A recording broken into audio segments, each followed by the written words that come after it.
Labą dieną visiems, visoms ir visiems. Iš tikrųjų, mes atvykom iš Pakruojo. Aš Zinaida ir mano kolegė Daiva. Taigi norim šiandien jums pristatyti savo rajono tokią iškaseną ir savo tyrimą pavadiname priešmokyklinio amžiaus vaikų aplinkos tvarumo sampratos ugdymas, susipažįstant su gamtos ištekliais Pakruojo rajone Dolomitinis akmuo. Ši idėja mums kilo iš tikrųjų iš to, kokioje vietoje mes gyvenam ir kuo mes esame turtingi. Ir kaip visada vadovaujamės gerbiamo Selemono Paltanavičiaus idėjomis, ką mes galim pasiimti iš gamtos. Tai sakoma, kad gamta yra visų mūsų namai, o tai, ką jie augina, yra jos dovanos, kuriomis galim naudotis. Kad keliaujant gamtoje kyla klausimas, o ką galim iš jos pasiimti, parsinešti namus, gamtai nedarant žalos. Aš tiesiog atkartojau žodis į žodį, nes čia gerbiamas profesorius labai tiksliai apibūdina. Tai pirmiausia, pagalvojom, kokie ištekliai, gamtos ištekliai yra atsinaujinantis ir neatsinaujinantis, tai mes dolomitinį akmenį priskyrėm prie tų neatsinaujinančių, kadangi jeigu jau jį iškasame, jį panaudojame, tai jis ir nebeatauga. Tai tokia idėja ir buvo supažindinti vaikus, priešmokyklinukus su dolomitiniu akmeniu.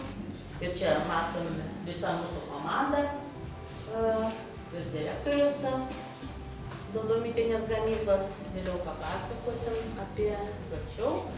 Ir kokie buvo mūsų tyrimo, koks tikslas buvo, kad suteikti priešmokyklinio amžiaus vaikams žinių ir patyrimų apie dolomitinį akmenį, jo gavybą, panaudojimą, aplinkosaugos aspektus bei įvairių dolomito frakcijų savybės. Frakcijos tai yra tas akmuo susmulkintas į įvairaus smulkumo, vadinamas frakcijas. Didžiausia, kokią mes atsivežėm frakciją, buvo, tai jau ten dideli akmenys buvo, didžiausia 22 mm, o mažiausia 2 mm. Tai va, ir su tais akmenim mes darėme įvairius bandymus. Tai pirmiausia, mes diskusijų pagalba išsiaiškinom su vaikais. Aš iš tikrųjų iš karto einu prie diskusijos.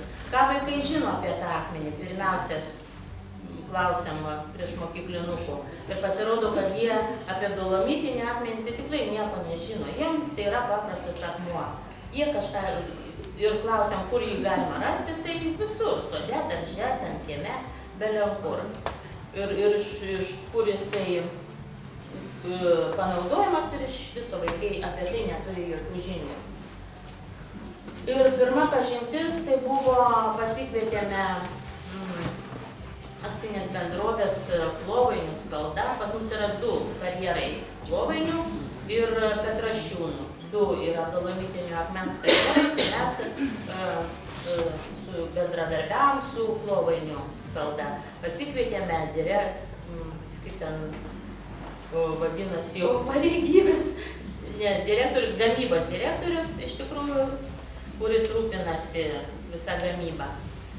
Ir jisai vaikams pasakojo, pristatė filmuką apie gamyklą, ten rodė kokią techniką, kaip tą akmenį kasa, kaip jį smulkina, kaip panaudoja.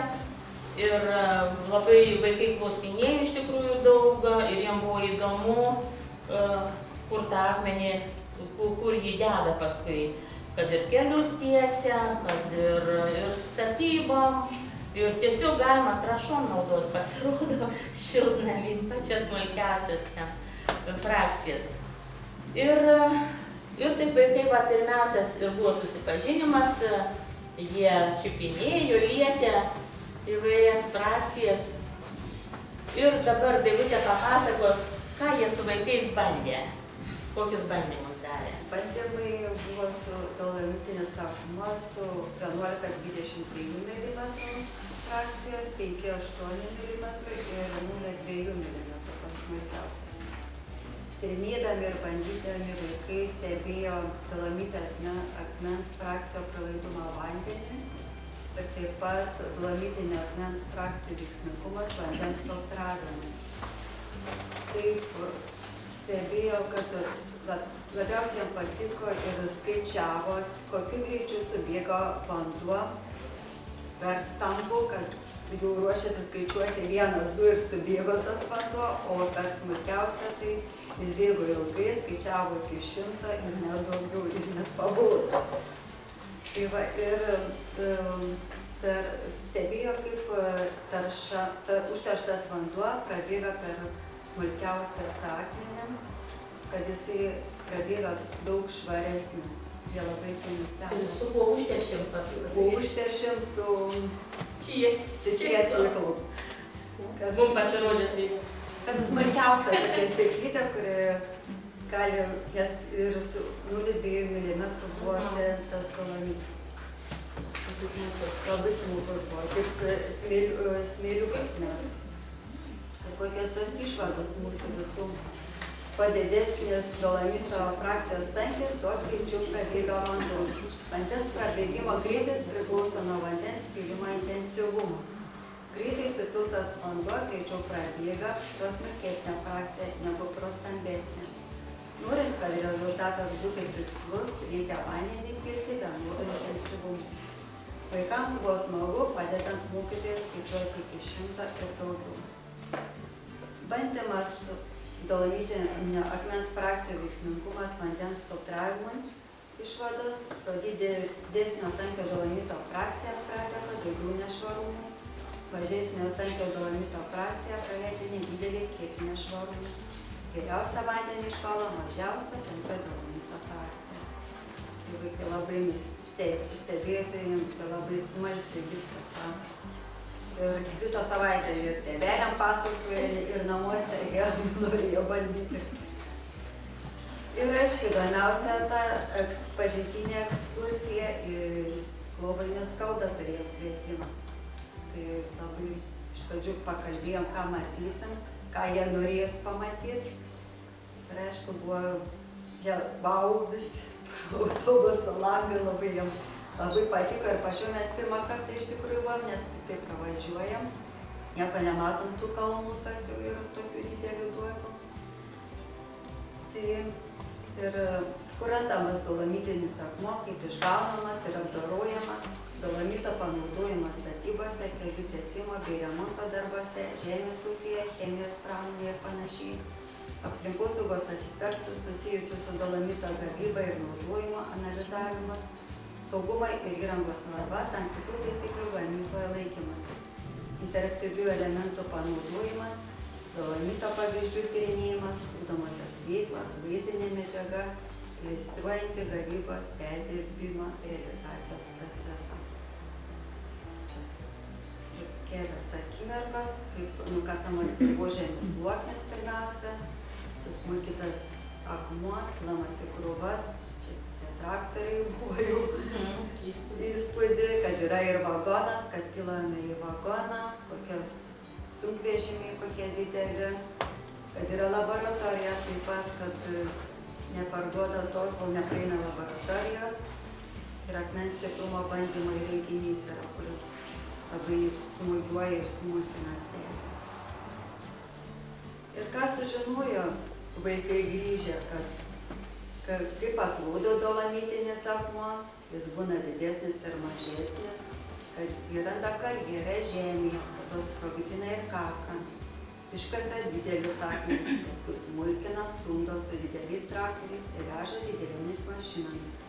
Pila į traukinių vagonus, buvo labai ilgas traukinys. Matėme, kaip pylė piltuvas. Iš akmens daro kelius, stato namus, puošia aplinką.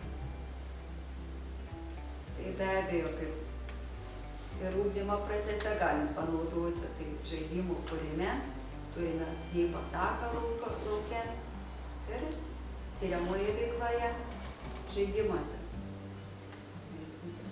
Ačiū, Daivydė. Tai va, ir ką noriu akcentuoti, kaip čia ta tvarumo sąvokas siejasi. Tai vaikam ir karjero direktorius pasakojo, kad kai iškasa akmenį, lieka iš tikrųjų didžiausios duobės, didžiausi karjerai ir kas tada, o tada tuos karjerus užpildo vandeniu ir tą juodžemį, kurį nukasa, nes tas dolomitinis akmuo yra žemai ir tą juodžemį visą, kurį nukasa, kad jį išgauti, panaudoja paskui tų karjerų krantams apsodinti, apželdinti ir medžiams, ir augalams.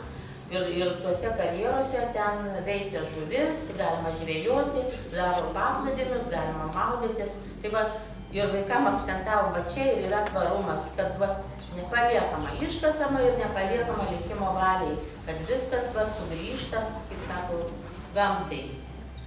Tai va čia. Ir tokia refleksija mūsų, kad aš čia gal truputėlį tik tai viską neskaitysiu, kai iš tikrųjų vaikai susipažino su tuo akmeniu ir sužinojo, kaip jis išgaunamas, kur panaudojamas ir vaikai galėjo diskutuoti, bandyti su tuo akmeniu žaisti, bandyti ten skaičiuoti, matuoti. Ir svarbiausia, kad suprato, kad gamtos išteklius galima naudoti atsakingai, nepadarant gamtai žalos ir va tai yra tvarumas.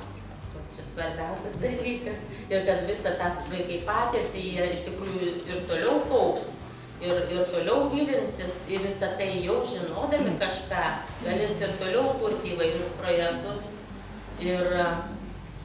ir vat netgi vyksta plenerai pas mum ir gaminamos skulptūros. Čia yra mūsų parkelė iš dolomitinio akmens skulptūros, su paprastu akmeniu komponuojamas.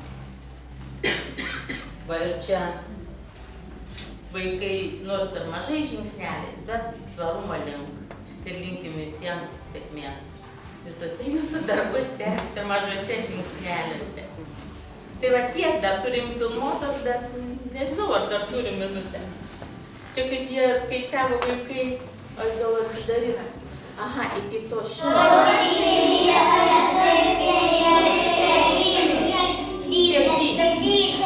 7, taip vaikai? Aha. Atsiprašau, bet mes pakruojietiškai žinokit skaičiuojam. Na, bet... 4, 5, 6, 7, 8, 9, 10. Ir 10, aha. Tai čia buvo per stambiausia pirmas bėgo, dabar per, o dabar bus... Oi, ne, bet... Aha, sekantis skaidrė. O. Dabar iki to, paskutinė iki to 100, kaip skaičiavo. 91, 92,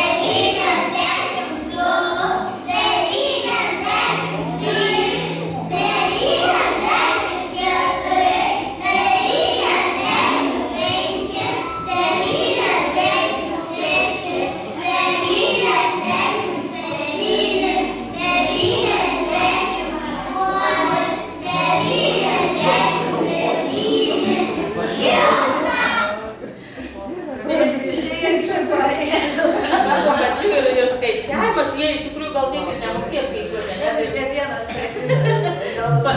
padėdami vienas kitam, ar ne? Ir čia dar berniukas vienas, jo tėvelis dirba. Jie labai nedrąsiai, iš tikrųjų, kam labai sunku pasakoti visą tai. Bet pasakysiu, kad dauguma tėvelių mūsų tiek dirba, bet jie, kaip suprantu, nežinojo, kad jie ten dirba. Bet kai nuvažiavo mano tėtis, mano dėdė, mano visi ten, dauguma visi ten dirba. Tai va, tiesiog tėveliai gal mažai pasakojo vaikam apie... Mes važiavom autobus. Svarbiausia, autobus. Kur važiavom? Skandinavijos. Ką matai? Traktorių. Jo, traktorių, o kas mes? Ką kasė? Namus. Kada matai, kokių akmenų matai? Smulkių. Kokių dar? Didelių. Didelius. Kas ten sprogdina? Dėdė. O kam reikia sprogdinti? Turėtų. kad turėtų omenų. Tai va, iš tikrųjų ir vaikams labai įspūdinga, kai rodė video ten medžiagą atvažiavęs direktorius, tai ten buvo, rodė tą sprogdinimą ir vaikams iš tikrųjų, va, už tai sako, važiavom ten, kur sprogdina. Tai va, buvo labai didelis įspūdis. Iš tikrųjų, pirmiausia, tą akmenį išsprogdina, ten giliai ir tada tikėjimą. Tai va, toks Pakruojas.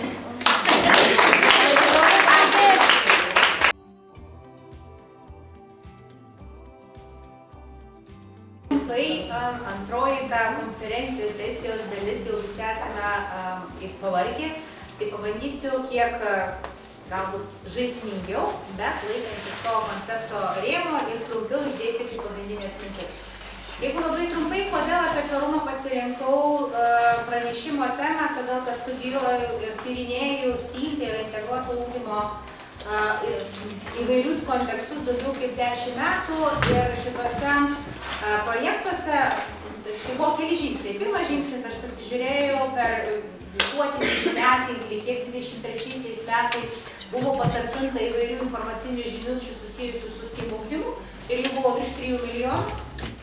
Tada pabandžiau padaryti kitą patikrinimą, kiek tai susiję su tvarumu STEAM ugdymas per 23 metus, virš 3 milijonų.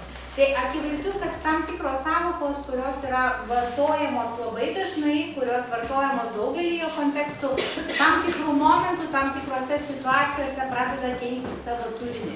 Mes sakome savo virsta fenomenu. Tai dėl tos priežasties pabandžiau susirinkti informaciją apie tai, ką aplinkosauga, gamtosauga kalba apie tvarumą, ką socialiniai mokslai, politikos, antropologijos, sociologijos kalba apie tvarumą, na ir būtent ką apie tvarumą kalba švietimas ir STEAM ugdymas. Tai jei trumpai, pradėsiu turbūt nuo to, kas yra, kodėl tvarumas ir kodėl STEAM ugdymo kontekste tai yra aktualu. Turbūt pirmoji tvarumo kontekste žinutė susijusi tvarumas ir STEAM, tai noriu pasakyti, kad nėra nieko tvariau kaip STEAM.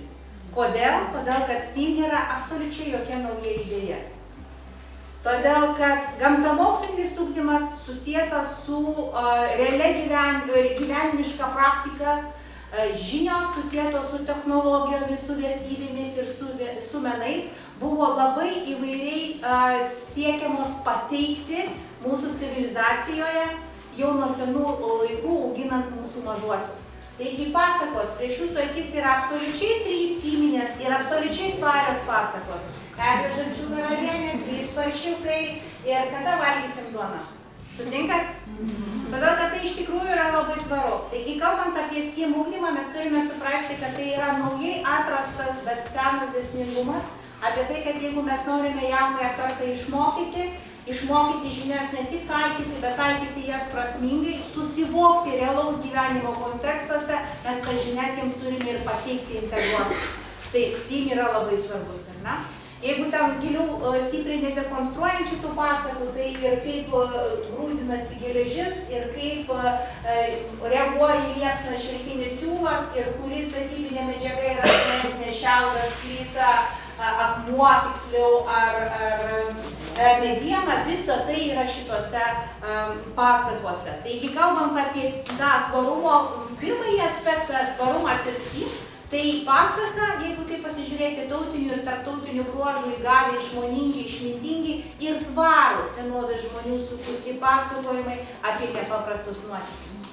Reiškia, tvaru yra tai, kas išlaiko ilgą laiką. Tvaru tai, ką ne viena karta supranta kaip prasmingą ir vertingą dalyką. Na, jau dabar atsigręžiant į tuos šiuolaikinius mokslus, socialinius, antropologinius, gamtosauginius ir visus kitus, tai turbūt tvarumą galėtume apibrėžti štai šitais, kaip sakyti, sąvokom arba apibrėžtim. Visų pirma, tvaru yra tai, kas tęsiasi ilgą laiką. Na, tęsiasi ilgą laiką, tai nebūtinai ištęstinis vienas ilgas procesas, bet tai reiškia, kad tai galima pakartoti ir pakartoti ir pakartoti. Ir labai užsienio šalių praktika kalba byloja lygiai apie taip pat, mokytojų komandos atradusios to integruoto ugdymo tam tikras temas, sritis, jas iš metų į metus, iš kartos į kartą atkartodami, tobulina, vysto ir tai yra tvaru. Tai yra, kalbant apie integruotą tarpdisciplininį ugdymą, tai va tas ilgalaikiškumas, ne šiandien vienas tymas, rytoj kitas tymas, po metų dar kitoks ir bendram rezultate niekas kitą kartą, antrą kartą nėra kartojama. Tai šiuo atveju STEAM ugdymo kontekste ir va, toje gilioje pažinimo ir atradimo kelionėje yra labai svarbus tas pasikartojamumo momentas. Antras momentas susijęs su tvarumu, tai yra kokybė. Tai yra vis dėlto tai, kas yra išsprendžiama, žinoma, mūsų politinė situacija ir ekonominė situacija diktuoja kitą tokį momentą, nes viešieji pirkimai sako, kas kino kaina mažiausia. Ar ne? Bet tai kino kaina mažiausia nebūtinai tvariausia. Taigi, kalbant apie tvarumą švietime ir tvarumą STEAM ugdyme, tai kokybė, ko mes siekiame, ką mes norime vaikams perteikti, ko mes norėtumėme vaikus išmokyti. Tai jeigu mes galime apsibrėžti tą kokybę, suprantame, suteikiame prasme tom gamtamoksliniam žiniom, technologijos žiniom, matome jų vertę ir prasmę, tai tada ir ta visa veikla gaunasi tvari, jinai gaunasi labai prasminga ir kokybiška. Antras tas gerovės prieinamumas ir užtikrinimas, tai yra sudarimas galimybės kiekvienam ir visiems pasinaudoti tuo edukaciniu gėriu, ir skatinti darną bei pažangumą. Taigi, iš tiesų, kalbant apie tvarumą, pasaulis ieško labai daug tų sprendinių ir pasaulis susirūpinęs, pasaulis, visuomenė, civilizacija susirūpinusi savo ateitimi, net yra suformulavusi ir pateikusi darnaus vystymosi strategiją. Ta darbotvarkė, tų 17 tikslų, kuriuose jūs matysite ir grynai aplinkosauginius, ir gamtosauginius tikslus, bet bus ir pilietinės visuomenės, ir bendros visuomenės, ir dar kiti tikslai apimantis visas žmogaus ir žmonijos gyvenimo sritis ir kryptis. Tai susirūpinę šitais tikslais ir susirūpinę link ko juda civilizacija, politikai, ekonomistai, sociologai, edukologai sako, kad be švietimo, be ugdymo proceso dalyvių, tai yra mokytojų, akivaizdaus įsitraukimo į tvarumo idėjų plėtojimą ir išsaugojimą, tikrai nieko nebus įmanoma padaryti ir atlikti. Na ir prieš jūsų akis yra keli skaičiai, tai iš tikrųjų mes išklausėme plenarinių pranešimų mūsų svečius ir iš Čekijos, ir iš Pietų Afrikos, visi mini tą patį globalumą. Ir jokia gamtamokslinio ugdymo konferencija pastaruosius, nežinau, turbūt 5 ar 10 metų neapseina be vieno ar kito to tvarumo aspekto. Darbotvarkėje vienas iš aktualių dalykų tai klimato kaita, nes tai, ką mes čia ir dabar labai greitai patiriame, kaip pasiekmes mūsų vartotojiškos elgsenos arba mūsų technologinės elgsenos ir poveikio aplinkai. Kiti momentai gal taip greitai nėra pajuntami, bet tyrimų duomenys ir mokslininkų duomenys rodo tas labai, tokias grėsmes. Ir kalbant apie pilietinės visuomenės, ir apie darną, ir apie taiką, ir apie klestėjimą, ir apie ilgamžiškumą žmonių ir visus kitus aspektus. Tai čia yra pateikti keli statistiniai duomenys, kurie kalba apie tai, kad pasaulyje švietime apie 40, truputį daugiau nei 40% pedagogų vis tik konstruodami ne tik gamtamokslinį ugdymą, bet konstruodami apskritai ugdymo procesą nepameta iš akių to plataus konteksto, globalaus konteksto, darnaus vystymosi, susijusius ir su klimato kaita, ir su tarša aplinkoje ir taip toliau. Tai žodžiu, vis tik noriu atkreipti dėmesį, kad kalbant apie tvarumą, tai yra tvarumas čia ir dabar, veik lokaliai, bet mąstyk globaliai. Tai vat veikiant lokaliai, rūšiuojant atliekas, svarstant, ką mums reikia arba nesveika vartoti, vaikams pateikti ir tą globalumo aspektą, parodyti, kaip tai yra svarbu, kalbant apie visus 17 ugdymo tikslų. 17 darnaus vystymosi tikslų. Tai trumpai priminant jums apie tai, kas tas yra STEAM ugdymas, kad tai yra integruotas ugdymas. Bet vėlgi, noriu pasakyti, kad integruotame STEAM ugdyme gamtos mokslai yra glaudžiai susijęs su technologijomis. Bet tai nėra tik tarp dalykinė integracija. Vieno ar kelių gamtos mokslų su technologijomis, matematika ir menais. STEAM ugdyme yra taip vadinamas tas transdiscipliniškumas, kad tai yra labai svarbu suvokiant kontekstą. Kodėl tų gamtos žinių, gamtos mokslų žinių, vien fizikos, chemijos ar biologijos man reikia. Ne tik tai, kad žinočiau ir būčiau turtingas akademinė prasme, ne, ar žinojimo prasme. Bet kaip aš tas žinias galiu taikyti ir kaip mano žinojimas prisideda kuriant tą tvarę ir darnią aplinką aplink save, kuriant tą darnų ir pasaulį. Taigi, kalbant apie tas STEAM ugdymo ypatybes tvarumo koncepte, mes einame ugdymo integracijoje link transdiscipliniškumo ir kontekstualumo. Reiškia, tvarumas, kalbant apie STEAM ugdymą, tai visų pirma pamatymas tam tikrų žinių, idėjų, sąveikos, ne tik tai kaip sąveikauja vienas ugdymo turinys su kitu, mes dabar turime skirtus visuomenės mokslus nuo gamtos mokslų, tai yra kokioj tematikoje tie visuomenės mokslai gali, kokioj temoje būti susieti, suintegruoti su gamtos mokslais, bet ir susijant juos su realaus gyvenimo kontekstu, tas, kuris yra artimas ir suvokiamas laikui. Kad vaikas suprastų tai ne tik, kad tas su tuo dera, aš matematikos žinias galiu pritaikyti dailėje ar kūno kultūroje, bet aš tas visas žinias galiu pritaikyti ir kūno kultūros, ir dailės, ir matematikos savo kasdienėme gyvenime. Kad kaip aš juos galiu panaudoti. Antras momentas, tai ką ir mūsų sekcijos pranešimuose kalbėjome, ir plenariniuose buvo paminėta, tai tas mokymasis tyrinėjimas. Vis tik atiduodant tą tyrinėtojo aktyvėją poziciją mokiniui atrasti, pačiam sužinoti, mes einame link tvarių žinių. Nes tai, ką aš pats atrandu, arba aš pats suvokiu, ar ne, yra tvirčiau į mano atmintyje, mano žinojimo tinkle, negu man pasakė, arba man pasufleravo, arba man liepė išmokti. Tai vėlgi tai yra mokymasis tyrinėjant, yra dar vienas žingsnis link tvarumo, link to kitoniško tvarumo, suprantat, ne tik tai kaip ekonominė nauda, bet kaip ir vertybinė darna su savimi ir su pasauliu. Trečias tvarumo komponentas, vėlgi STEAM ugdymo kontekste, tai yra tas visapusiškas mokinio įgalinimas, mokinio veikmė. Tai yra paskatinimas veikti. Tai jeigu taip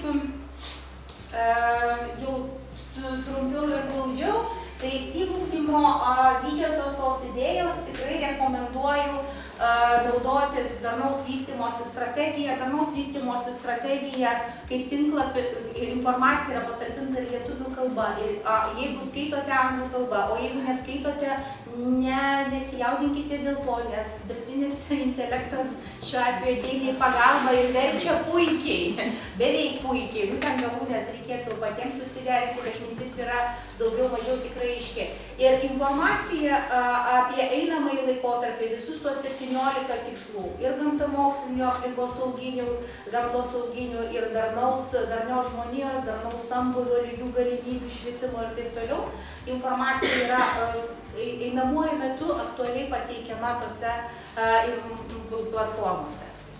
Tai tikrai idėjų STEAMiniam ugdymui tam kontekstui surasti tikrai yra šitų galimybių daug.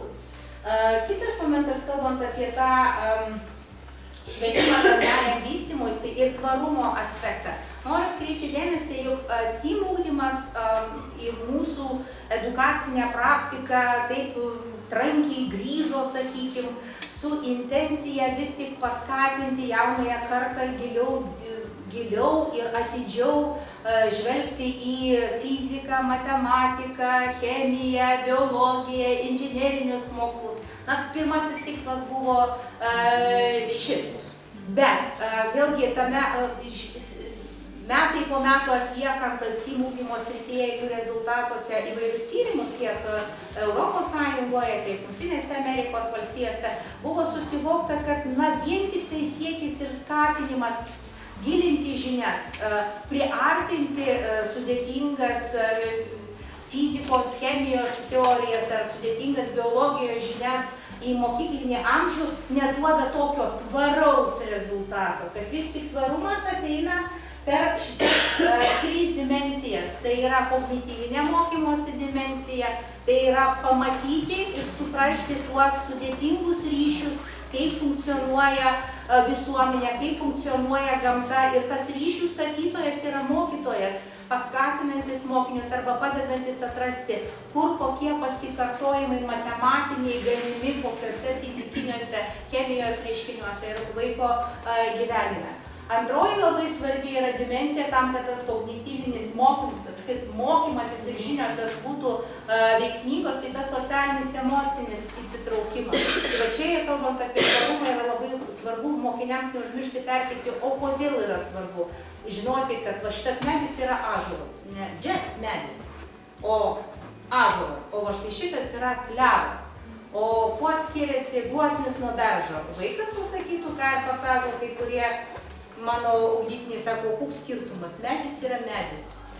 Aha, tai dabar mes su vaikais tada turim atrasti, kad vis dėlto yra skirtumas. Sakau, koks skirtumas, sakau, aš tada Petriuku vadinsiu. Ne, sako, mano vardas Mantas.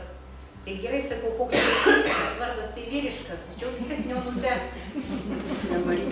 Tai šiuo atveju kalbant su vaikais, padėti emociškai atrasti tą kontekstą, nes vis tik šiuolaikiniai kai kurių mokslininkų tyrimai kalba apie tai, kad vaikai nebesusieja, gyvenantis pakankamai urbanizuotose teritorijose, technologizuotose aplinkose, nesusieja tam tikrų tikslių gamtos žinių turėjimo privalumų arba svarbos su savo gyvenimu. Kodėl tai yra svarbu?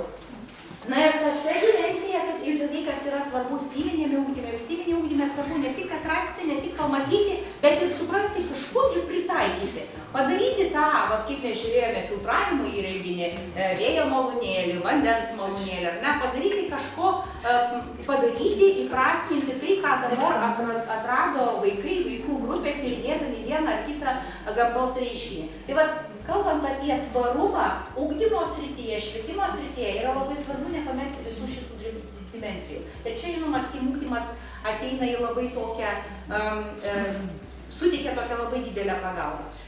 Kalbant apie tą mokinio veikmę ir mokinių įgalinimą veikti, ir plenarinėse pranešimuose buvo apie tai užsiminta, čia turima minty tas mokinių saviveiksmingumas. Vėlgi ir paskutiniai pastarieji PISA tyrimai, kurie analizavo, ieškojo skirtumų, kodėl mūsų šalies vaikų akademiniai pasiekimai tame tarpe ir gamtamokslinių srityje yra vienokie, o kitų šalių yra kitokie, konstatavo, kad yra viena vis dėlto dimensija, kur skiriasi tų vedančiųjų, lyderiaujančių šalių rodikliai. Tai yra tas saviveiksmingumas. Tai mūsų vaikai, kaip pasakyti, vis dar yra toje kultūroje, kur mokykloje jie ateina gauti žinias. Nesusirasti, nepasiimti, neateiti išmokti, bet greičiau, kaip aš sakau, ateina būti mokomi. Prasme, jie ateina priimti mokymosi procesą.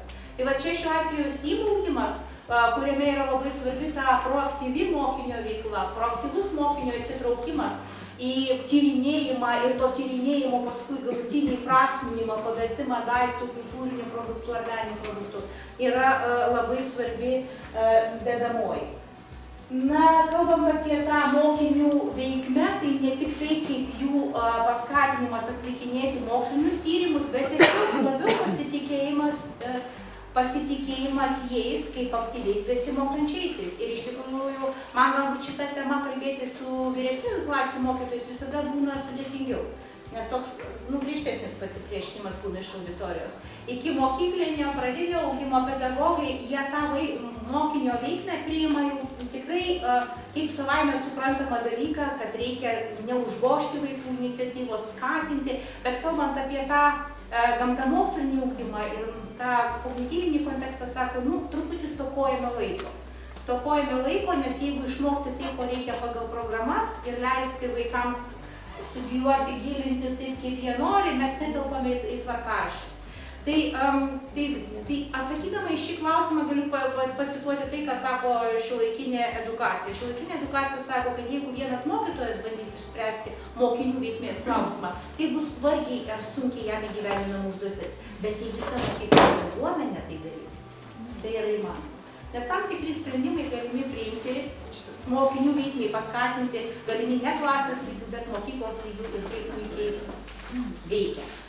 Na jau prieš perinant prie tyrimo rezultatų, ką mano studentai apie tai mano,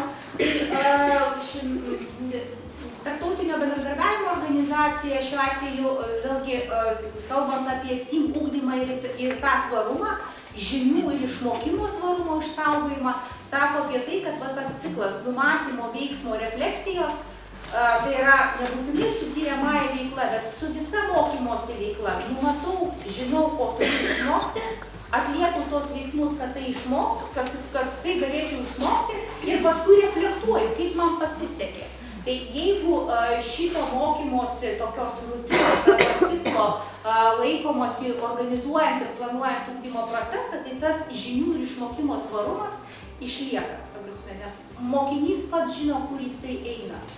Yra matomas, pats suprantu, aš turiu išmokti suskaičiuoti iki 10, aš turiu išmokti daugybos lentelę. Galiu tokiu būdu, galiu su mokytoju, be mokytojos pagalba. Penktadienį ar trečiadienį, ar per kiek laiko buvo sutarta, pasitikrinu, kaip aš išmokau, pats savo galiu pasakyti, jau galiu perėti prie kitos užduoties arba prie kitos. Tai va, šiuo atveju Tarptautinė ekonominio bendradarbiavimo organizacija savo švietimo dokumentuose siūlo tą AAR, numatymo refleksijos modelį. Be jokios abejonės, kitas būdas, kitas kelias, tai tyrinėjimais grįstas arba tyrinėjimais pagrįstas mokymasis, tai ką jūs ir savo pristatymuose pasakėte, tai taip pat yra labai tvarus būdas, tikrai tvarus būdas išmokti, susipažinti giliai, susivokti gamtos reiškiniuose ir jų reikšmėje žmogui. Na, trečiasis, apie kurį kitose savo konferencijose ir pranešimuose kalbu, tai tas vadinamas 5E metodas. Tai šiuo atveju tai yra metodas, kuris sutelkia visas STEAM, tai yra tarpdisciplininiam ir transdisciplininiam ugdymui svarbius momentus. Tai yra įsitraukimo momentas, emocinio įsitraukimo, tai yra pirmas žingsnis, pirmas etapas arba pirma pamoka, kada mes tam tikrą problemą padedame mokiniams atrasti, emociškai ją įsijausti. Antrasis žingsnis, tas tyrinėjimų, antrasis ir trečiasis skirtas susietas su tyrinėjimais grįstų mokymosi, tai yra ne paviršutiniškai susirinkti informaciją, bet giliai, ką ir puikiai jūsų prezentacijose matėmės, ir pamatuojant, ir renkant duomenys, ir analizuojant, ir visapusiškai stebint reiškinį, susirinkti duomenys ir toliau trečiame etape tos duomenys pagrįsti. Be abejo, kuo mažesni vaikai, tuo daugiau mokytojo pagalbos reikia, nes suklasifikuoti, pasakyti, į kokį tą reiškinį, į kokį tą fenomeną, į tą žinių klasifikavimą jau atlieka mokytojas, kalbant apie jaunesnį mokyklinį ir priešmokyklinį amžių, bet tie žingsniai yra svarbus. Nes tik tai tada, ta stilinė kūryba, sukurk savo 3D modelį, sukurk savo, nežinau, lašintuvą, filtrą, elektromobilį, oro mobilį ir taip toliau. Tik tada ta kūryba ateina iš žinojimo. Arba žinojimo, kad aš kažką žinau, ne? Nes vaikai tokiame amžiaus tarpsnyje tikrai yra kūrybiški. Mes jiems galim pasiūlyti tiesiog fantazijos žaidimą. Sukurk automobilį, sukurk ateities miestą, sukurk ten puikiausią valgyklą ar žaidimų aikštelę. Ir vaikai pasinaudos fantaziją. Tačiau STEAM ugdyme yra labai svarbu, kad tas kūrybinis procesas būtų paremtas žiniomis. Tos žiniomis, kurias mokytojas padėtų atrasti ir įveiklinti. Na ir ta trečioji dalis. Ir tas vertinimas, bet čia turima minty ne tas vertinimas, kur mokytojas vertina, o tas vertinimas, kada vaikai įsivertina, ar iš tikrųjų tai, ką sukūrėme, atlieka. Ir štai šitoje vietoje tas 5E modelis yra labai dėkingas klaidoms.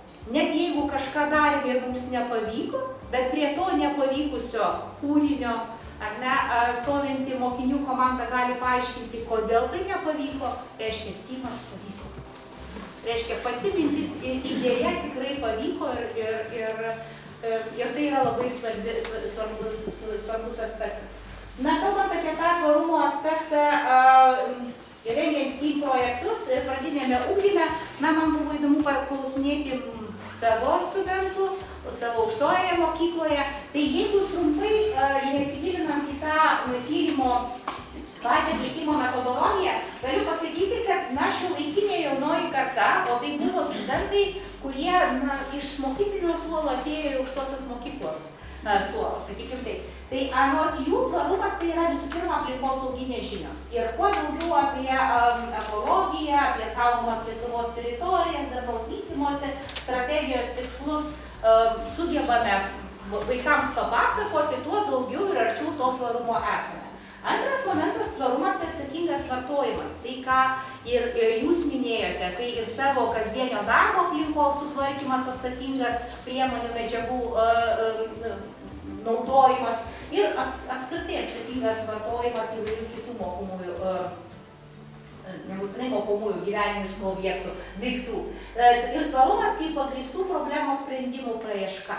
Tai dar vienas momentas, kurį labai džiugu, kad ir studentai atkreipė dėmesį, kad norint išspręsti problemą, reikia ieškoti tvaraus, tai yra ilgalaikio sprendimo. Ne čia ir dabar, bet ilgalaikio sprendimo.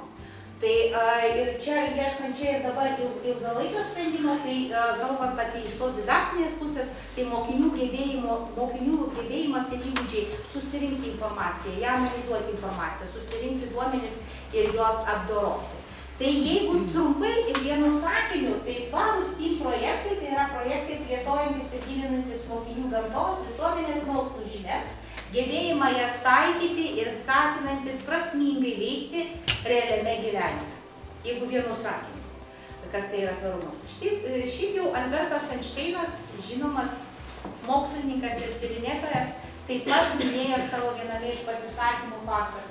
Jei norite, kad jūsų vaikai būtų protingi, skaitykite jiems pasakas. Jei norite, kad jie būtų protingesni, skaitykite jiems daugiau pasakų. Savo raštu galiu tik tai pridurti tvarių pasakų. Faktas tas, kad gyvenimas keičiasi, pasakų kontekstai keičiasi ir mokytojas šiais laikais turi sugebėti kurti pasakas. Ačiū uždėmesi.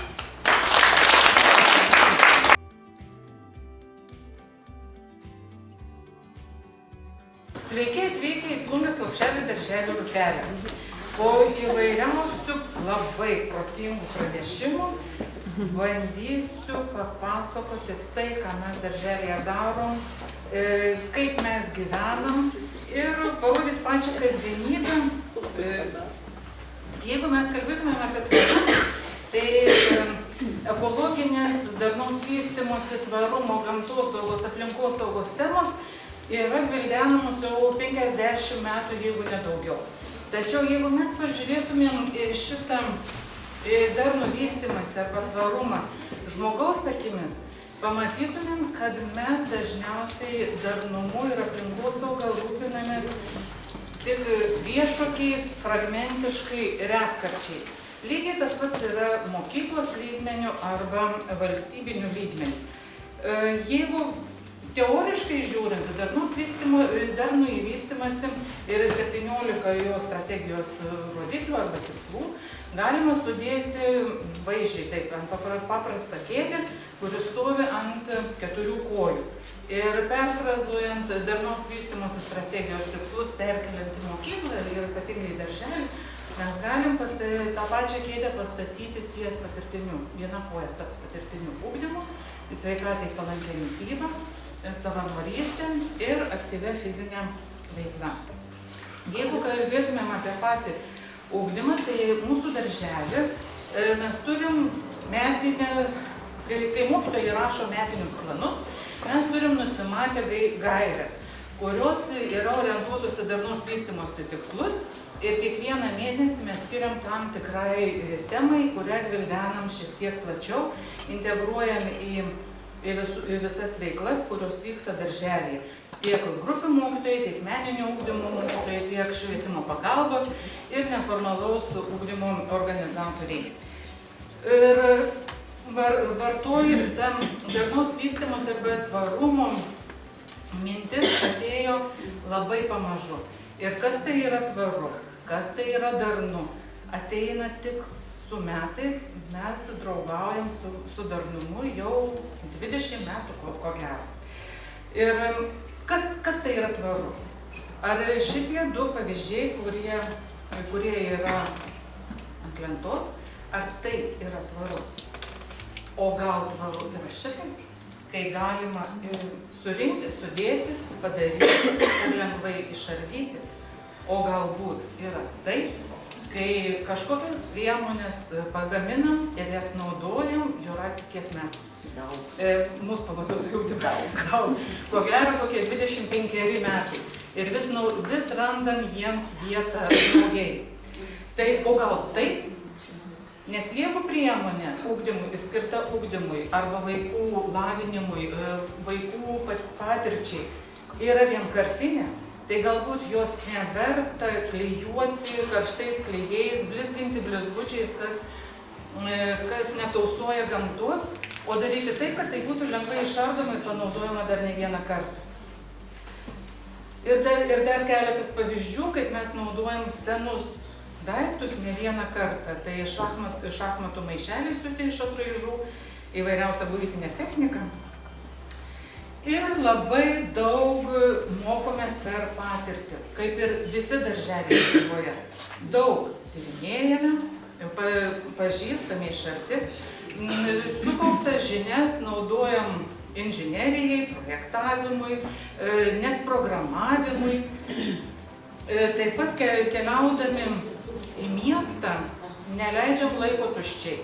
Skaičiuojam žingsnius, juos fiksuojam, o paskui mokytojai tas žinias į vaikų įgūdžius perkelia į ugdomąją veiklą ir galima panaudoti, susipažįstant su geografija, su Lietuva, su pasauliu, braižant įvairiausius žemėlapius ir kitose veiklose. Taip pat labai svarbus mūsų darželiai yra bioįvairovės ugdymas, kad vaikai susipažintų su tuo, kas yra šalia. Tai tas labai populiarus magiškų kiaušinių projektas, tai yra fantastiškas dalykas. Ir labai puiku, kad metams bėgant tie viščiukai nebe pas šeimininką grįžta, ne pas projekto autorių, bet iškeliauja į jau darželio darbuotojų arba vaikų šeimas. Kai kurie darželiai turi gyvąjį kampelį, kur galima auginti viščiukus patiems. Ir kas svarbiausia, jeigu mes išritinam tą viščiuką, vaikai išritina, tai ir gali matyti, kaip jis auga ir kaip tampa višta. Taip pat bioįvairoviai kalbam ne tik apie tai, ką mes matom darželio teritorijoje, bet ir keliaujam į įvairiausias erdves ir panaudojam praktiškai ir tai ugdomai veiklai. Taip pat gaminam inkilus, su metais inkilus gaminam vis geresnius, nes tarėmės su miškininkais, girininkais ir tie inkilai tampa vis tobulesni. Taip pat turiu vieną pavyzdį, kapščiau archyvą ir netyčia atradau, kaip pasikeitė mūsų požiūris į žiemos lesyklas arba į gyvūnų maitinimą žiemos laikotarpiu. Pirmoji nuotrauka, kuri yra su liemenim, yra 2015 metų. Tai per 10 metų mes išmokom, kad lesyklėlė irgi turi būti tvari arba ji turi būti darni. Ir panaudoti tai, ką jau mes turim su minimaliom priemonėm ir kad tai kuo mažiau kenktų gamtai. Taip pat turim sodą, daržą, basakojų taką, turim žolinčių ir labai daug ten praleidžiam laiko. Auginam įvairiausias žoleles, auginam įvairiausias daržovės, eksperimentuojam ir darom būtus ir nebūtus dalykus. Taip pat turim nešienaujamą pievą, kurioje laisvai ganosi tai, ką galima sutikti gyvoje gamtoje. Tai čia tokie keletas pavyzdžių. Taip pat edukuojamės ir stengiamės vykti, eiti arba į darželį atsivežti tai, ką vaikai galėtų pačiupinėti savom rankom. Jeigu mes kalbam apie bites, tai būtinai pačiupinėsim ir tai, ką jos pagamina. Ir ne vien tik tais apie mūsų gyvūnus ir mūsų paukščius, augalus mes kalbam, bet ir mes norim supažindinti vaikus su invazinėmis augalų rūšimis, gyvūnų rūšimis ir kad kaip jos nejučia užima mūsų kartais teritoriją ir kaip su tom invaziniam rūšim reikėtų elgtis, kad jos būtų saugios ten, kur jas mes auginam. Ir dar vienas mums labai patinkantis daiktas, tai yra nuolatinės kelių draugystės su miškininkais. Ir mes sodinam miškus, tveriam skruzdėlynus, einam į pagalbą miškininkams ir mokomės, kaip reikėtų apsaugoti mišką nuo įvairiausių kenkėjų ir nuo laukinių žvėrių. Tai su jaunus sodinukus tepam pavasarį repelentais, kad tos eglaitės sustiprėtų per vasarą ir jų stirnos, elniai nenugriaužtų. Taip pat labai svarbi mūsų šaka, tada ir viena koja, tai yra savanorystė. Savanorystė, kiek galim, savanoriaujam ten, kur mes galim, būdami nuo pat lopšelinukų iki pat 6-mečio. Ir mūsų draugai, užstriga, priglaustukai, ir gaminam įvairiausias dovanas vaikų globos namams, seneliams, patys sugalvojam kažkokias tai veiklas ir patys vaikai ruošia ir gamina. Taip pat, kai kviečiam bendruomenę bendradarbiauti tėvelius, ir jie jungiasi ne tik į fizinės veiklas, kur reikia vyriškos jėgos, o darželėje tikrai nes moteriški kolektyvai, bet ir jie mielai dalyjasi savo darbinėmis patirtimis ir ateina mums į pagalbą. Norėčiau parodyti dar vieną iš mūsų savanorystės tokių simbolių, kad viską mes pasidarom patys. Jeigu žolinčiui užaugo vaistažolės, prieskoninės žolelės, vaikai patys jas prižiūri, patys nurenka, patys džiovina, patys smulkina, paskui patys pakuoja ir dovanoja.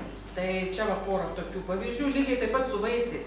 Jeigu mes kalbėtumėm apie darnų maisto vartojimą arba tvarų maisto vartojimą, tai ko šiandien mes nesuvalgom, kiekvienas darželio mokytojas žino, kad pabosta obuolys, pabosta persinas ir kiti vaisiai arba daržovės. Tai mes tai džiovinam ir paskui valgom. Spaudžiam sultis, kepam įvairiausius dalykus, vienu žodžiu neleidžiam, neišmetam to, ko nesuvalgom, o panaudojam kitais būdais. Ir aktyvi fizinė veikla, tai yra trečioji koja, ji yra labai svarbi ir mes tikrai daug judam, daug sportuojam, mūsų fizinės veiklos yra įvairios. Ir šitoj lentelėje puikiausiai tai matosi, mūsų lopšelinukai lygiai taip pat prakunta ir jau lapkritį įsijungia į bendrus renginius ir lygiai taip pat kukuliuojasi kaip ir didieji vaikai. Ir labai džiaugiamės, kad tikrai pamėgom mes judėti bet kokiu oru ir įvairiausiomis priemonėmis. Taip pat kuriam ir išnaudojam vidaus erdves, kad kurioj darželio erdvėj vaikai turėtų galimybę judėti. Taip pat įprastinės priemonės naudojam fiziniai veiklai. Kartais mes mokytojai tai daro nejučia, nepagalvodami, kad jie taip vysto vaiko neuroplastiškumą. Ir kad tos smegenys, vaiko smegenys atlikdamos tam tikrus elementarius pratimus sujungtus į vieną kupetą ar į vieną grandį, nejučia vysto jos smegenys, nes priverčia išsikelti tikslą, kryptingai jo siekti ir pakeisti įvairiausias veiklas, norėdami užduoti tą įveikti. Ir, kaip aš sakau, viskas tai yra tvaru, tai ką turim, tą ir naudojam. Ir čia dar keletą pavyzdžių apie tai, kaip mes tai darom. Lygiai labai elementarus dalykas. Sena nusibodusi, nudryžta, sulūžusi čiuožykla iš lopšelio tapo puikiausių atrakcinių dalykų. Taip pat labai mėgstam žaisti futbolą. Tai jau matėt, Babrungo futbolo klubo treniruotės vyksta, patys dalyvaujam playmaker'e ir futboliuke. Ir dar vieną mes turim fantastišką dalyką, tai yra orientacinį sportą. O orientacinis sportas sujungia viską, ką tik įmanoma mažam vaikui lavinti. Tai yra tikslo išsikėlimą, kelio žingsnių sudarimą, plano, tai yra sudarimą ir to tikslo pasiekimą. Ir kai jie žaisdami, jie įvykdo užduotis ir tuo pačiu pasportuoja ir tuo pačiu lavina protą. Labai daug vaikštom pėstute ir arba naudojamės viešųjų transportų, tai yra mūsų darnaus mobilumo atlieptis. Ir ta vadinamoji paskutinė koja, ketvirta koja, tai yra tvari mityba. Ir maisto švaistymas, maistas, produktų valgymas, myliu, nemyliu, patinka, nepatinka. Visą tai mes bandom apžaisti įvairiausiais žaidimais, edukacijomis, įvairiausiom veiklom. Labai dažnai keičiam valgiaraštį, nes vaikams pabosta tas pats. Ir aš niekaip nesuprantu, kaip galima vaikus maitinti metai iš metų tuo pačiu 15 dienų valgiaraščiu. Misija neįmanoma būtų.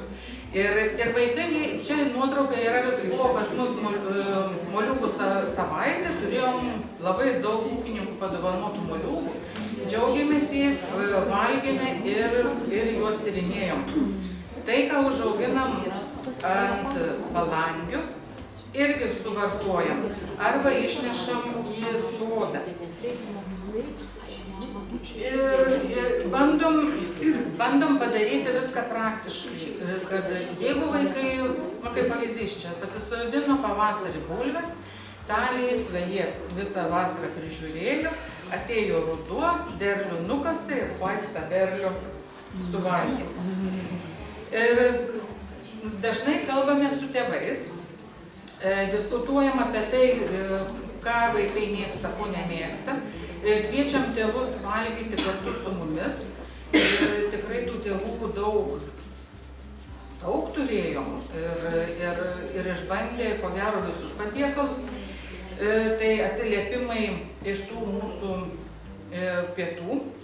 Taip pat mes turim ekologiško viešojo maitinimo įmonėse ekologiškumo sertifikatą. Jį turim sidabrinį. Tai reiškia, kad mes vaikus maitinam tik ekologiškais ir pagal nacionalinės kokybės sistemas pagamintais produktais. Ir mūsų ekologiškų produktų kiekis visame nupirktame produktų skaičiuje yra 83%. Labai norim, kad ekologiškų produktų pasiektumėm virš 90%, bet šiek tiek mūsų finansai to neneša. Bet bandysim tai padaryti. Ir kartu nuo 22 metais į darželį atėjo dalinis švediškas stalas. Jeigu mes leisdavom vaikam įsidėti tam tikrus produktus jau senai, tai dabar jie nuo 22 metų renkasi patys, ką valgyti, kiek kartų kartoti. Ir tas dalykas mums labai pasiteisino, nes maisto atliekų, išvengiamų maisto atliekų, nuo viso pagaminto maisto mes turim apie iki 10% kiekvieną dieną. Statistiškai Europoje ir Lietuvoje to išmetamo maisto kiekis mokyklose ir darželiuose statistiškai skaičiuojama nuo 15 iki 25%. Tai mes labai džiaugiamės tuom, kad mūsų visų pastangos, įdirbis ir kasdienis darbas leidžia sumažinti maisto atliekas iki minimalios, nes visiškai jas panaikinti yra misija neįmanoma. O tos neišvengiamos maisto atliekos, kurios lieka, liaudiškai sakant, nuoskutos, jų mes turim, grupėse dedami žaliuosius kibirėlius, čia nuotraukai kaip tik ir yra, ir talpinam į mikrobiologinį komposterį. Ir turim tam tikrų kitų gerų dalykų iš to. Ir elektroninės sistemos vietinis maitinimas, kuris ypatingai palengvina mūsų darbą, nuima visus popierius ir elektroniniu būdu įmanoma laviruoti vaikų maitinime. Ypatingai, kai mes maitinam vaikus ekologiškais produktais, ne visą laiką jų būna, tiekėjai ne visada jų turi tokių, kokių mums reikia, tai labai lengva yra sustatyti naują valgiaraštį, naują meniu ir išduoti iš sandėlių. Tai vat, ir pabaigai, mes mažais žingsneliais, visa bendruomenė, einam darnaus vystymosi ir tvarumo keliu ir tik kartu mes galime pasiekti tai, ką mes pasiekėm. Ir kiekvienas vaikas yra stebuklas. Nuo pasaulio pradžios tokio nebuvo, tokio kito nebus iki pat pabaigos. Tad linkiu aš jums visoms ir visiems surasti vaikę stebuklą ir kad jis būtų jums vienintelis ir nepakartojamas 20 vaikų grupėje arba 30 vaikų klasėje. O pačiai pabaigai norėčiau praktiškai parodyti, kas tai yra darna ir tvarumas. Turim mes stiklainiuką. Labai elementarus stiklainėlis, kuris pas mus atkeliauja į virtuvę. Ir šitame stiklainiuke yra mūsų darže užaugintos, mūsų žolinčių užaugintos žolės. Aš norėčiau padovanoti po stiklainėlių konferencijos organizatoriams, Ritai ir Vincentui, ir pasakyti, vartokit arbatą tvariai ir darniai. Indelį panaudosit dar kartą. O lipdukas labai lengvai nusiplauna, jis irgi yra tvarus. Ačiū Jums.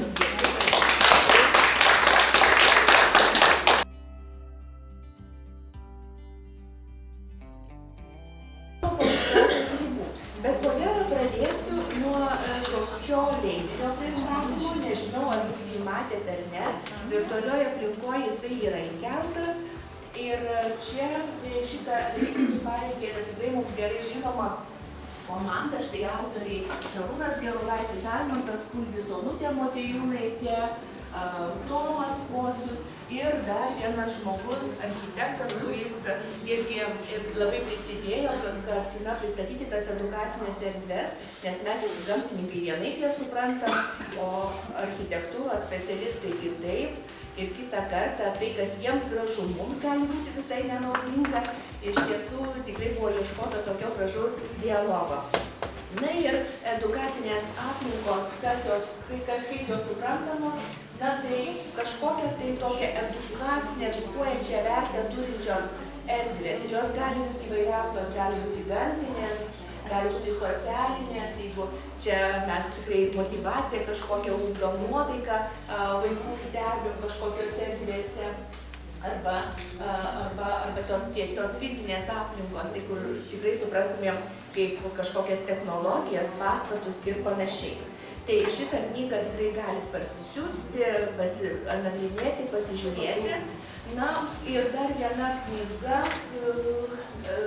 gamtos žaidimai ir žaidimų ir mokymosi, tos vietos aplinkos, kurią parašė Mūras. Ir žinote, aš ją skaičiau ir man atrodė, kad na taip, aš nemokėjau tik įvardinti, kaip jisai sako, bet iš tiesų labai susišaukiu su tuo, ką aš galvoju apie iš viso mokymąsi gamtoje. Tai vaikai iš tiesų turi tą natūralų smalsumą gamtos objektams ir vykstančiams procesams. Ir mokytojas reikalingas tik tai toksai kaip palydėtojas, kaip vedlys tose aplinkose, nes jie veikti patys nori juose. Taigi labai priklauso nuo to mokytojo santykio su gamtos objektais, labai priklauso, kokį pavyzdį iš mokytojų ima patys mokiniai. Tai aš ir savo studentam nuolat sakau, kad neturit parodyti, kad bijote voro, neturit parodyti, kad kažkas yra šlykštaus gamtoje, Na, jie visi yra tokie, kokie yra, tik tai mes turim juos priimti, taip kaip turim priimti. Na, o vis tiek tas mokytojo santykis su gamta, jis irgi skirtingas. Vienas daugiau per emocijas tą gamtą pažįsta ir joje būna, kitas per tą pažintinį aspektą, kognityvinį, kitas praktinį, gal kažkoks ir per visiškai pragmatinį, kad gamta tik tai naudos šaltinis ir panašiai.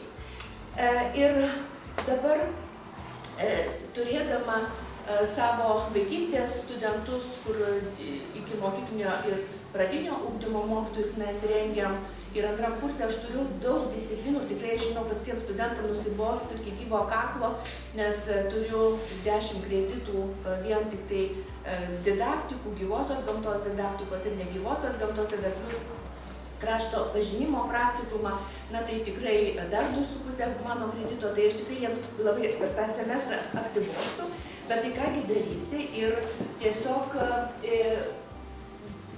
labai noriu, kad jie pajustų, kad nėra mokyklų, kurios yra visiškai toli nuo gamtos. Net ir būdamos ant asfalto mokyklos, jos gal tikrai turi kažkokią gyvatvorę ir toje gyvatvorėje gali visko atrasti. Ir tik tai norėkit patyrinėti. Tai va, lygiai tą patį Mūras sako, kad, na, iš tiesų, kad ir organizuotoj vietoj yra ta mokykla, galima susirasti. Ir štai, pavyzdžiui, labirintą vienos ar kitos mokyklos darželiai turi, tai kiek ten visko gali vykti visais metų laikais, kvapai, spalvos, visokie žydėjimai ir kiek ten visko gali patirti vien tik tai tenais veikdamas. Taigi, dialogiškas tas tyrinėjimas gamtoje ir gerosios mokyklos koncepcijoje jis labai aprašytas. Ir, sakykime, tas interaktyvus pažinimas, peržengiantis mokyklos sienas, na, jis yra tiesiog mūsų dabar galvos dėstančių gamtos mokslus, tai yra, na, gyvenimo dalis. Ir prie ko dabar vedu? Vedu prie to, kad aš savo studentėm antrakursiam buvau davus tam tikras užduotis ir pasižiūrėti labai norėjau, kokias patirtis iš mokyklinių metų jos atsineša. Ir čia buvo pasitelktas autobiografinės atminties metodas per prisiminimus ir kai kurie dalykai buvo išsiaiškinti. Čia įdėjau vieną nuotrauką iš Šilo darželio, matot, pūvantys medžiai, buvo nukirstas vienas medis teritorijoje, bet jis nebuvo leista jį išvežti miesto savivaldybei, jis yra atgulė supjaustytas darželyje, iš čia pūva, vaikams čia yra pati įdomiausia erdvė, direktorė sako, mes turim labai pasiderinti, kas toje erdvėje bus, nes čia gyvybės knibžda, pūvimo procesas vyksta ir va štai ir Pocius, ir Almantas Kulbis, ir Biudžetinės ministerijos, tai visi tenais apžiūrinėja ir tikrai buvo atrastos naujos rūšys užfiksuotos būtent čia, Šilo darželio teritorijoje. Tai vienu žodžiu, na, tikrai kai ką turim išsaugoti ir tuos procesus, kur reducentai įsiveisia, tie skaitytojai, reikia leisti vaikams pamatyti, patirti. Ir kaip ta mediena sutrupa paskui irgi gali pamatyti. Tai va, tai dabar apie autobiografinės atminties tą metodą, na, jis susideda iš kelių komponentų, yra pasakojimas, yra vaizdiniai ir emocijos, pasimato šitie dalykai. Taigi, tikslas vat ir buvo mano, kaip sakiau, kad remiantis autobiografinės atminties tą paradigmą, įsiaiškinti studentų antrakursų, pradėjusių mano kursus patirtis, nes vėliau man tai būtų labai reikalinga, bet kalbant, vis tiek aš daug kalbu apie edukacinės aplinkas ir pati vedžioju po jas. Na, žinoti tą patirtį, kur čia aš ką galiu sustiprinti, ką galiu dar parodyti, gal jų santykis su mokykla buvo kažkoks kitoks, gal aš čia dar kažką galiu įpinti ir panašiai. Taigi, reikėjo prisiminti jiems savoje mokyklą ir ją pavaizduoti žmogaus pavidalu. Tas žmogus galėjo būti moteris, vyras, vaikas, berniukas, mergaitė, paauglys, senjoris ir panašiai. Jie patys nusprendė, kaip pavaizduos savo mokyklą, kurioje mokėsi. Ir prašyta buvo piešinį palydėti trumpų komentarų, tam, kad na, paskui ir draugai, kurie žiūrės, analizuos, kad ir teisingai suprastų. Na ir kita užduotis buvo prisiminti pamokas vykusias ne klasėje. vykusias parke, kažkokiose kitose edukacinėse aplinkose ir trumpai jas aprašyti. Taip pat jie gavo 2 tokias užduotis. Ir štai dabar kas išryškėjo. Išryškėjo keli aspektai ir pasimatė, kokioje mokyklinėje atmosferoje studentai augo. Tuomet dar mokiniai, ne? Kokia ta buvo mokyklų kultūra. Galų gale pasimatė mokyklų lokacija, jinai yra didmiesty, jinai yra šalia kažkokių tai gamtinių objektų, pasimatė santykiai su mokytojais, atsiskleidė mokytojų tipažai, kurie tokie charakteringi buvo. Taigi, teigiamų tokių prisiminimų, gerų emocijų mokykla, tai tikrai išryškėjo daugelį darbų. Ir štai, matot, nupiešti kai kurie piešinukai, labai jauki, linksma atmosfera, skatinimas bendravimas, pavieni kitiems. Antras piešinukas buvo palydėtas tokio teksto mokykla, kurioje vaikas jau įtraukiamas, turėjo daug erdvės pasibuvimui, su kitais klasės draugais galėjo būti savimi, kas irgi labai svarbu. Trečias piešinukas patogiai apsirengusi mergaitė, nes patogi buvo erdvė visiems pasireikšti, besišypsanti, nes teikusi daug džiaugsmo, šviesi prisiminimuose. Jaunatviška, bet turinti patirties, su mokyklos džemperiu, ant kurios nugaros parašyta mokykla, kurią kūrėme patys. Tai va, tai tikrai buvo ir tokių mielų pavyzdžių. Dabar kituose atsiskyrė, išryškėjo tas mokytojo tipažas. Ir štai kelioms studentėms asocijavosi su konkrečiu vienu mokyklos atstovu, ne? Tai, pavyzdžiui, pirmas, aš čia labai save pamačiau tam piešinyje. Vaizduoju moterį, nes mokykloje daugiau moterų, truputį griežta vidutinio amžiaus. Mokykla asocijuosi su tuo. Mano mokykla yra suaugusi, subrendusi moteris, turinti daug patirties ir išgyvenimų.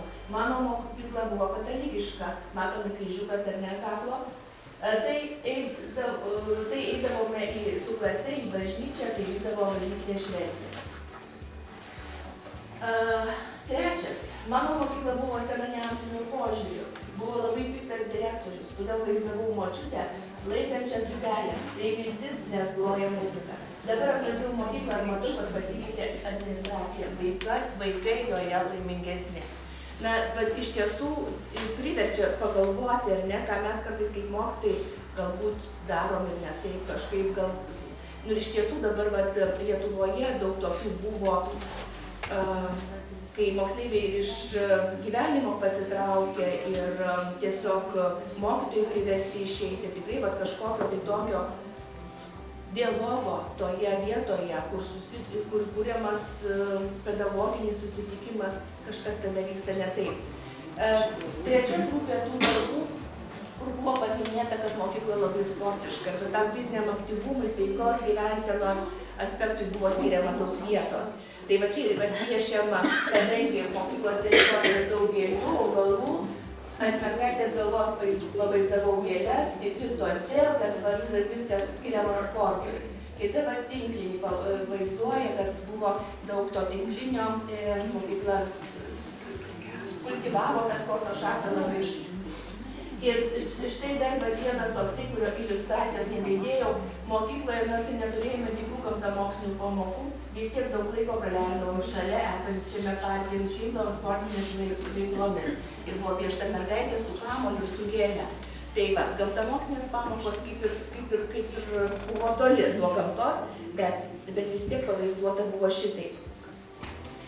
Mokykla atliepiantys raktiniai žodžiai. Kai kas komentaro kaip ir nebuvo, bet manom tose piešiniuose labai aiškiai įvardinta, kad ir čia iš Dzūkijos akivaizdu buvo etnokultūra, gamta, ar net tvirtas, tvarkingas, jaunas, džiugus, stiprus. Mokykla šitaip sutapatinama palydima tokiais žodžiais. Na ir mokyklos amžiaus ir pažiūrų toksai akcentavimas. Mano pabaigtai mokyklai jau daugiau nei 100 metų, todėl tai man primena seną moterį. Va taip studentai, kaip supranta kitą kartą, mokykla gali būti 400 amžiaus, ar ne, bet joje gali tie procesai vykti labai nesiskiriant nuo technologijų ir panašiai, tai žingsnis. Tada senas vyras, kurio galvoje daug jaunatviškų idėjų, bet jis jau senas įgyvendinti. Tai manyčiau, kad šita situacija yra prastesnė lyginant su pirmąja, nes čia tai iš tiesų ar net trupučiuką viena tai, kas sako galvoje, o kita visai, ką tu darai, turbūt čia šitaip reikia suprasti. Na ir buvo kitokių mokyklos vaizdavimų, ko gero labiausiai, kaip sujaudino tas pirmasis atvejis, kai studentė pasisakė va taip, kad piešia kaukes, nes mokytojai veidmainiai, pataikaujantis valdžiai, daugelis įvykių yra slepiami. Tai vat mokykla buvo taip pavaizduota. Kita mokykla pavaizduota kaip ąžuolas, nes mokykla turėjo ąžuolo pavadinimą ir tiesiog tai pavaizduota. Kiti dar nesuteikė žmogiško pavidalo ir sakė, kad labai sunku pavaizduoti žmogumi ir išėjo namelis, spalvotas, gražus, šviesus įvairus, nes galvoje kyla ne tik žalias vaizdas augalais lekiantis rudus uoliukus, bet ir įvairūs garsai, gyvenantys upeliais ir panašiai. Dar vienai merginai, nors įsivaizduoju mokyklą žmogaus pavyzdžių, bet be lyties.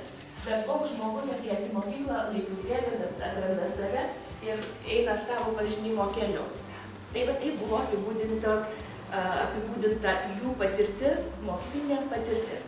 Na, o tada, kai klausiau to antro klausimo, kokias jie praktikas turėjo mokydamiesi už klasės ribų, kitose edukacinėse erdvėse, 39 studentai, 39 studentės dalyvavo šitoje paskaitoje ir pateikė savo piešinius ir aprašymus, tai trečdalis iš jų neturėjo jokių pamokų gamtoje.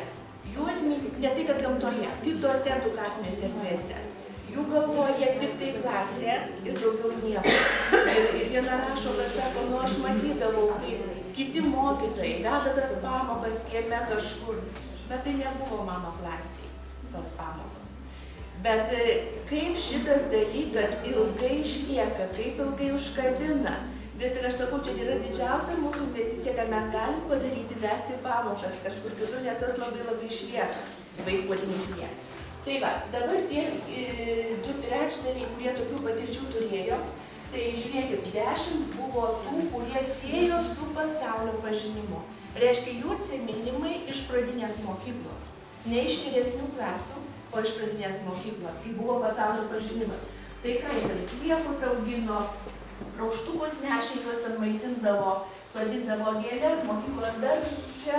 Ir aš taip atpažįstu, nes šitos mano studentės yra tos, kurios mokėsi iš rakto ir to vadovėlio, kurį aš buvau parašęs. Tikrai dauguma ten jų buvo tokių. Tai įdėjome ten žoliuko auginimą, jos žoliuką augino, rašymą apie slieką ir siūlėm tenais kompostuoti, ten viską ir tuos sliekus tyrinėti. Na, vienu žodžiu, va tie dalykai, reiškia, mokytojai tikrai atliepdavo tą vadovėlio turinį kažkaip ir šitos pamokos vyko lauke ir jos tą fiksavo. Paskui tokia pati dalis studenčių mini fizinį ugdymą. Aišku, tuomet gal vadinosi kūno kultūros pamokos, bet eidavo į mišką. Treniruokliai buvo, žaisdavau futbolą, kitus aktyvuosius žaidimus. Aš tik po kelis pavyzdžius įrašiau, net ne po visus 10 straipsnių, nebus ten jų daugiau parašyta, bet tikrai va tų atsiminimų, tų tokių aktyvių pamokų kitose erdvėse, ne sporto salėje mokykloje buvo. Dabar biologijos irgi va 8 studentės, atsiprašau, 8 studentės, kurios prisiminė biologijos pamokas. Ir čia buvo ir tos laboratorijos, kažkokios išėjimos, kažkur kitur prie šešupės tyrinėti vandens telkinių, į karjerus važiavo. Kažkas, matot, medžius augančius aplink mokyklą tyrinėjo. Ir štai, kalba, reiškia, išprovokuoti pavyko, kad jos prisimintų tokias pamokas, nes yra tokių pamokų. Dabar 4 rašo matematika. Reiškia, tikrai tai nesusiję su gamtos mokslais ir tikrai kitose erdvėse gali būti kitokių dalykų pamokų. Ir štai, gamtoje figūrų ieškojo, tada kažkas testą kažkokį atliko, bet ta pamoka buvo lauke, gamtos klasiai, nors sako, nepatogu, galbūt ten buvo kažką prašyti, bet tai vis tiek išliko tokia pamoka. Jinai vėl jau kitokia, nesvarbu, kad ten tave kaip pratybus asmenio, galbūt pasodino vis tiek, ar ne? bet kitam imponuoja kažkokie tai paukščių garsai, fontano garsai esantys šalia, nes reikia mums tikrai kažkokių pojūčių kitais organais, nes mes 80% informacijos gauname kaip pagalba ir tada iš tiesų labai gerai, kad mes kažką galim išgirsti, užuosti ir panašiai. Na, va, dailės pamokas, lietuvių kalbos pamokas, prisimena, ėjom į Kryžių kalnelį, sėdėjom ant tekio pasitiesę ir skaitėm vaidmenimis. Atrodo, tiek nedaug reikia, bet ta pamoka išlieka žmogaus atminties, nedaug jautresnė. Tada va, dailės pamokoje irgi dėjus ėmėsi gamtoje ir paskui išfiksavo. Geografijos vienas buvo istorijos, inžinierijos. Na, va, tai vienu žodžiu, apibendrinant, ką aš galiu pasakyti, kad tyrimas parodė, kad studentai dažniau dalinasi teigiamo patirtimi negu neigiamą ir tai atliepia ir kitų tyrėjų įžvalgas, nes visi tą sako, kad autobiografinė ta mintis, jinai keičiasi per laiką trupučiuką. Nes kažkas susimiršta, kažkas išlieka labiau, bet vis tiek ta bendra situacija, ta tendencija, jinai nepakinta vis tiek. Tai tada dar ką norėčiau pasakyti, kad dalinimasis patirtimi, taip kad ir mano studentai atliko šitą užduotį, pasidalino savo praktikomis ir manau, kad tai irgi jiems naudinga, nes jie identifikavo save, pasikeitė savo informaciją, bet va čia, kaip sakau, dalinantimas patirtintų dar gražą kylančius klausimus. Tai mokyklos aplinka kūrybiškai išnaudoti įvairių dalykų mokymui. Ir mes tada kalbam apie tai, kaip galima suintegruoti tos mokomosius dalykus, kaip galima sukurti tas aplinkas, kaip galima pasikviesti bendruomenės narius ir panašiai. Ir kaip kartu išsaugoti mokyklos tą aplinkos. Viskas, Lavanauskas man rodo, tai gerai.